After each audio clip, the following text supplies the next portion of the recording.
বিশ্ব পাইলস দিবসের উদ্দেশ্যটা আমাদের জানতে হবে, যে উদ্দেশ্য কি, কেন এটা করা হয়।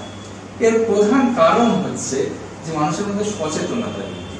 পাইলস ও তো রক্ত পড়ছে আর বলে পাইলস হয়েছে, ব্যথা হচ্ছে তাহলে পাইলস হয়েছে, ও একটা ওষুধ খেয়ে ঠিক হয়ে যাবে, এইরকম একটা মানসিকতা নিয়ে আমরা সাধারণত চলি আমাদের সমাজে।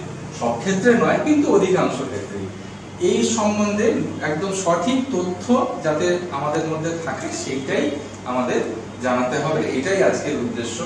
এবং এই রকম সমস্যা যদি থাকে মানুষের মধ্যে, তাহলে তাদের স্বাস্থ্যের দিকে নজরটা কেন দেওয়া উচিত, কিভাবে দেওয়া উচিত, সেই সম্বন্ধে একটা রূপরেখা আমাদের তৈরি করতে হবে। এবং আরেকটা জিনিস আমাদের মধ্যে মনে রাখতে হবে যে এই জিনিসটা আর 5টা রোগের মতোই রোগ, এটাতে লজ্জা পাওয়ার কোনো ব্যাপার নেই যে পাইলস হয়েছে ডাক্তারকে দেখাবো না, বাবা আমার প্রাইভেট পার্ট, ওটা বলার ব্যাপার নেই, বাবা অপারেশন বলবে, অপারেশন করলে একটা কিছু আবার সমস্যা হবে, ব্যথা হবে, তার চাইতে থাক চাপাচুপি দিয়ে রেখে দেয়, একটা কিছু ওষুধ খেয়ে রেখে দেয়। এইরকম যে মানসিকতা, এই মানসিকতাটা থেকে এটাকে ভেঙে আমাদের বেরিয়ে যেতে হবে, স্পিক আউট, প্রকাশ্যে বলতে হবে।